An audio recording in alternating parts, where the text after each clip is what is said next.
Y'all, well, fall is still here, colors are still out, but it is quickly leaving us here in the south. Seen some videos out there and some pictures of fall up there on the trail, the Appalachian Trail there up north, and even in some of the central Virginia areas. Looks gorgeous out there, but it's quickly going away. So if you still want to get some colors, you need to get that out there on the trail. And there is some winter weather already out there on the trail for some thru hikers. Let's go ahead and dive right in and see who's out there on the trail. So we got Repack and Still Searching.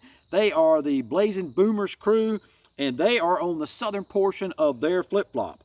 So they said the big issue they've been having on the trail is heavy water carries. They said if you find water, to camel up and carry extra. So they are, right now, they didn't have any issues through most of New Jersey, New York, and Connecticut. But they are having some issues right now as they continue on with their hike. They did have some bear and coyote encounters in New York. So looking forward to seeing if things improve with them. Particularly winter weather usually brings more precipitation. Of course, if it's the frozen kind, it's not going to help you much if the springs are frozen up. And Sonny Jim, he reports in from Roxylvania. He has this special plea. Hey there, Ramdino. It's Sonny Jim. I got Single Speed and Papa Bean in the house here. We're at the 501 shelter. And what I want to talk about is the 501 shelter. As you can see, it has a beautiful, huge skylight here.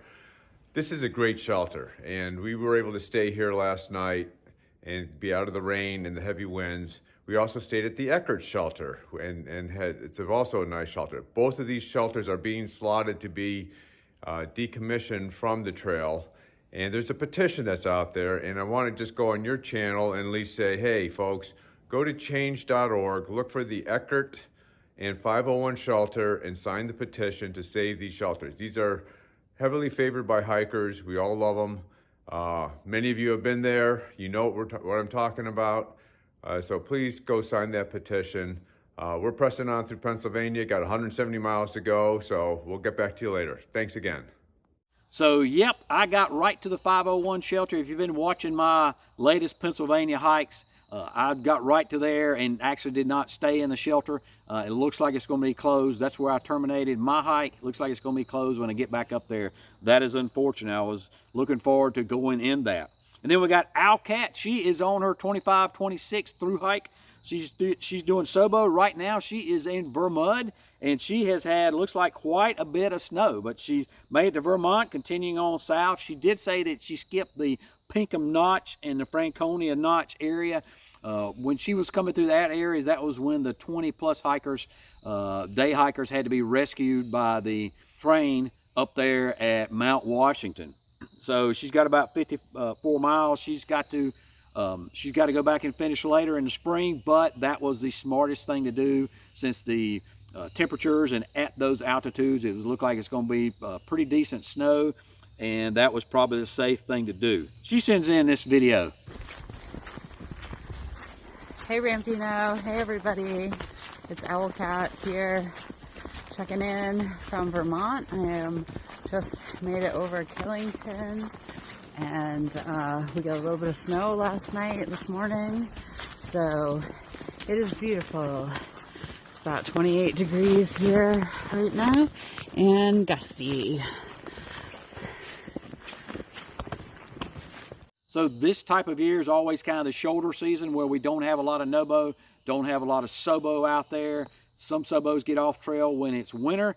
Of course, certainly not all of them, but we're just not tracking a lot right now. Love to have some more Sobo and flip-floppers report into me. But as folks get off the trail and not as many out there, I don't know if they'll have any encounters like this.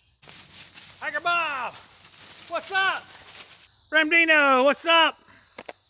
I'm making electrolyte drink mix. You're making your own from scratch? Surely you gotta be kidding me. Yeah, I'm serious, and don't call me Shirley. Yeah, I don't want any of that junk that's in all them other drink mixes that I've got out there. I want something that's just got potassium, magnesium, none of this junk in it. Sodium, I got to have the sodium. None of this junk that's in all these drink mixes out there. I'm gonna have to make my own. Look, I got something's gonna fix you up here, and that's Element Drink Mix. It's got all of that, potassium, magnesium, sodium, no junk, no weird sugars, none of that junk in it that you don't need, and it'll go with any diet you got.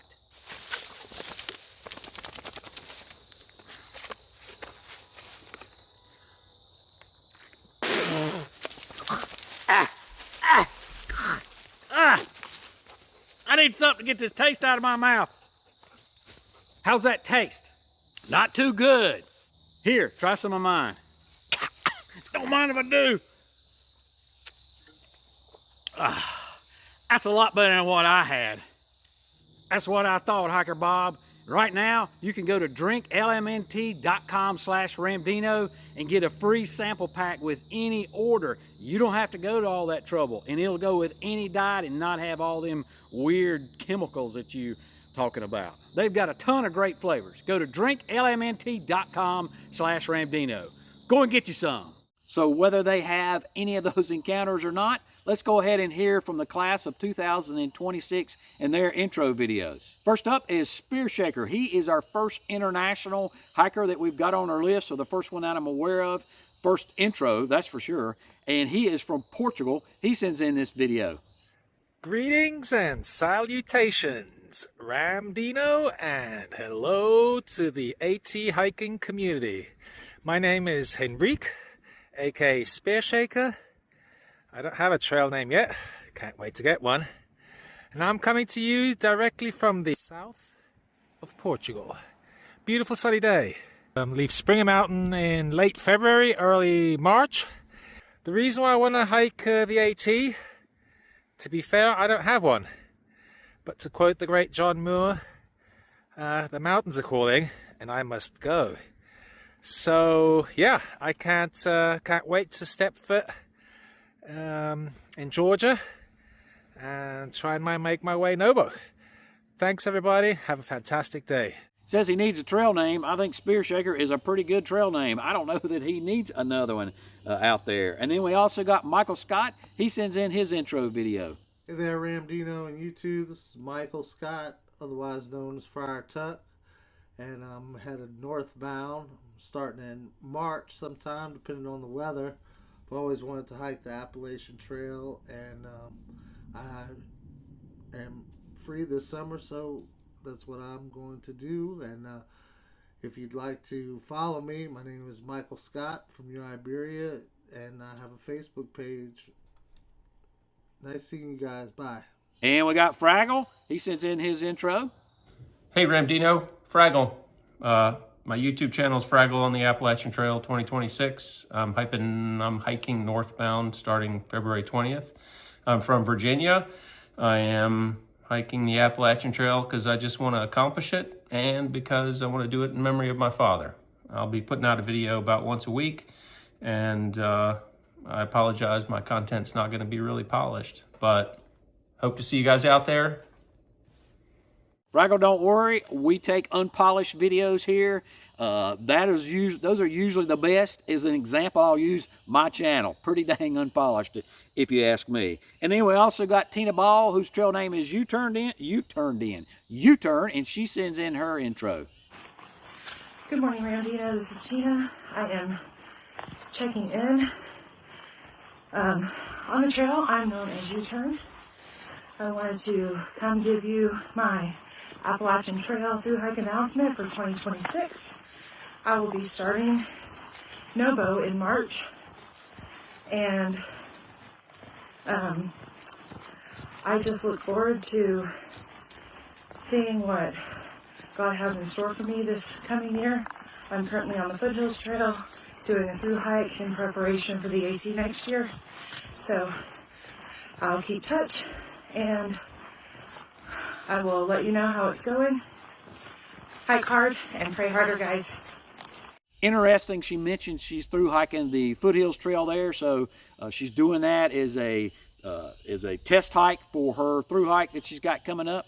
We're going to be, and I say we, the hiker community, this channel's community is going to be at the Foothills Trail December 27th for our annual end of days hike, and this is something that I've been doing for, I think this is number 4. So of course we'll be there for that through hike. I'll be there meeting and greeting, and we'll also have Fresh Ground. He's going to be there feeding folks. So we're looking forward to that. That's something that Fresh Ground and I do every year for the hiker community, and it's always a great time. Not only is for the camaraderie you have out there, but it's also a good time just to come out and hike, right? Get together and hike. And if you're a 2026 or beyond hopeful and you want to come out and test yourself and test your gear out, this is a perfect trail to do it on. Plus, there'll be Thru Hiker alumni there that you can ask questions and talk to and get the feel of what it's going to be like to be in that community. And any other Thru Hikers for 2026, please send me in your intro videos. Tell me when you're starting, where you're starting from, what's your route of hike, and tell me what you're wanting to get out of it and what you expect out there on the trail. Just make it 30 seconds. Love to have those coming in so we can introduce you to the community that follows this channel here. Philip Springer, Lenore, Zero Cool, Brian Crabtree, Shane Rogers, Buscador, Andy Welder, and Grey Goose, and Doug Pillow. So they are all new to the channel and all new to the support list. The link to that support list for the community is down below, and if you're a Thru Hiker for 26, the link to sign up with that form is also down below in the description section. So this week with the ATC, this is kind of the first week we have started bringing y'all up to speed on how many hikers are listed as registered with the ATC. Right now we're up to 722. We got 674 Nobo, 28 flip-floppers, and 20 Sobo that are signed up already. And we got like 9 that are signed up for June 1 leaving from Katahdin for Sobo. And so that's important because right around the 1st of June, this year it opened up a day or so in front of that, but sometimes it opens up later. So we got 9 already, and Katahdin is kind of a hard place to get to. So a lot of folks in years previous when Katahdin opened up late, like June 15th, they planned to be there June 1, and it didn't open up. And so they had to go ahead and start their hike and come back and finish later. Which meant that their finish was delayed, or some folks, I met people on the trail that wound up saying they're not going to go back and finish. They're just not going to have the money, or they're international and didn't have enough time. So keep that in mind when you're deciding when you want to go. You might want to give Baxter State Park a little breathing room and not start on June 1st. Also interesting about those registrations are we've got 90 who registered in 2025 for 2026. So they're going to be starting 2025, but they'll be class of 2026. Some of those start in October, which I think is a great way to do it. If I ever thru hike, that's what I'm going to do, is start around October 15th, which is kind of the median time when Baxter closes, so that I got all the way to the next October, can maybe take the cold months off so I don't have to navigate in ice and deep snow and then get back on trail. That's just a thought, but anyway, we got 90 that registered to do something along those lines. So some news we got out there, the U.S. Forest Service and Damascus have announced that there has been agreement in a bid for and a contract written to fix the Creeper Trail. So 17-mile section of the Creeper Trail, that's on the section from Damascus to up to White Top. All that was wiped out when Helene came through there, and a great deal of the bridges that were knocked out and the trail was destroyed through there. Interesting enough, the part that the treadway there and the bridges that the AT also shares with the Creeper Trail were not damaged. And so that part was not closed down. But they have a contract now that they have got together for a price to fix that. And the price, sit down if you're not sitting down, it's $240,580,432.12. So I guess that's 12 cents. That's kind of odd. Usually with a bid, and this is something I do for a living, usually bids, you don't put the cents in there. So I'm not sure if that's an error on my part. But anyway, it's $240.6 really million it's going to cost to fix that. So where's that coming from? Well, I'm sure it's coming from a lot of government grants up there. And it probably coming from state grants, some tourism grants, some Department of the Interior grants, things like that. And I'm sure there'll be some fundraising as well. But that's going to be repaired. It looks like it's going to get started. One of the things that may come of that is, because that's a 17-mile section, they may very well shut down part of the AT, that shares that treadway for access during that time. So even though it wasn't damaged, they may have heavy equipment there and they may have to shut that down in a reroute. So that's just something that nobody's told me that. I hadn't seen that anywhere, but that may be something that's coming. When you're in a construction zone, it's not a good place for hikers to be around heavy equipment like that. And then Whispers, our northern correspondent, he reports in that Mount Washington's already received a foot of snow over the last month. So not necessarily a foot up there right now, but they've received a cumulative amount of over a foot. He did want to remind everybody that the Mount Washington Auto Road is now closed for drive yourself, and they're getting ready to close the train. So there won't be any way for people to get rescued by the train up there, and that's the Cog Railway.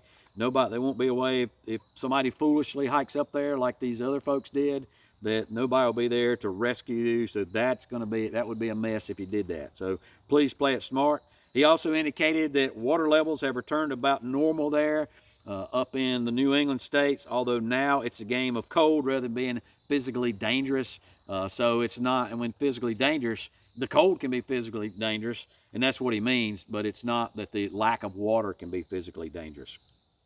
He did indicate he saw a subo on Mount Everett in Massachusetts last Saturday. He said no snow and ice yet in southern Massachusetts or northern Connecticut, although we saw in Owlcat's video that she was walking through the snow, and that's in Vermont. So Vermont's now become burst snow. But in any case, it's coming up there. There's no doubt about that.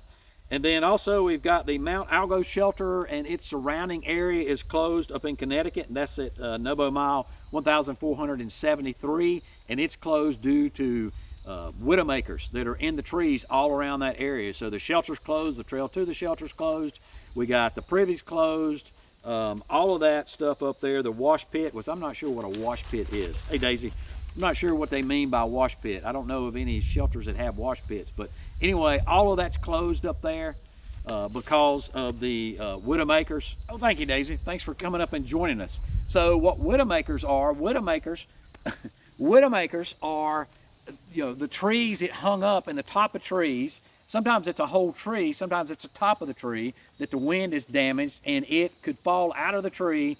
We also call them dead men because they can make a man dead or a woman dead or a person dead, and a widowmaker. So they can make a widower out of somebody if they fall out of that tree, and they do that. So if you're in the shelter and it falls on the shelter, and that's happened, you could be killed, hurt, what have you, traumatized.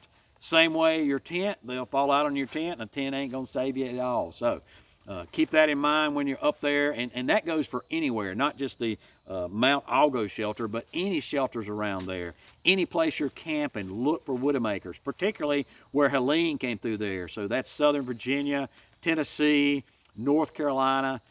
All of those were devastated by Helene, and they are widowmakers out there. And a lot of while the trail is clear, and the shelter areas down in Tennessee, the Tennessee Eastman's done a great job of doing that. They may be cleared. I'm not certain about the stealth sites and the other sites around there that are just camping sites. So I have some folks from the Tennessee Eastman that report in to me from time to time, and I'm sure they'll do it this time. So hit me up with the conditions of the stealth sites and what's going on there with the other verified campsites that are away from the shelters, if you would, folks. And then also in Tennessee Eastman's area, the Roan High Knob shelter's closed, and we talked about that before. So it's got structural issues with the logs that are on the bottom. It's one of the few shelters that is remains from when it was actually the fire tower's warden's cabin, and so it's just old. And the logs have been in contact for decades with the soil. And so they are starting to rot, and now it's gotten dangerous. They had planned to replace those logs. Don't know if that's going to happen right now. They've got the logs stockpiled up there, ready to go and staged. However, it's not going to happen during the winter, and don't know if that's going to happen at all. They may be rebuilding it, just that's right now in a state of flux. So we'll see as we get more information on that about what's going to happen to Roan High Knob shelter up there. Don't forget, as I said before, we'll be having the end of days is coming up on December 27th down at the Foothills Trail. We'll be starting at Oconee on December 27th and hiking up to Table Rock State Park. So looking forward to seeing everybody in the hiker community out there. This coming week, my update is going to be delayed because I'll be in the Shanties with Diana, my buddy from my Pennsylvania hikes, and we're going to be hiking through Shanties and looking to get a good portion of those done while we're up there. And the Shanties is aka Shenandoah National Park. Looking forward to that coming up this week. Folks, that's all I got this week. As always, appreciate you, and we hope to see you out here.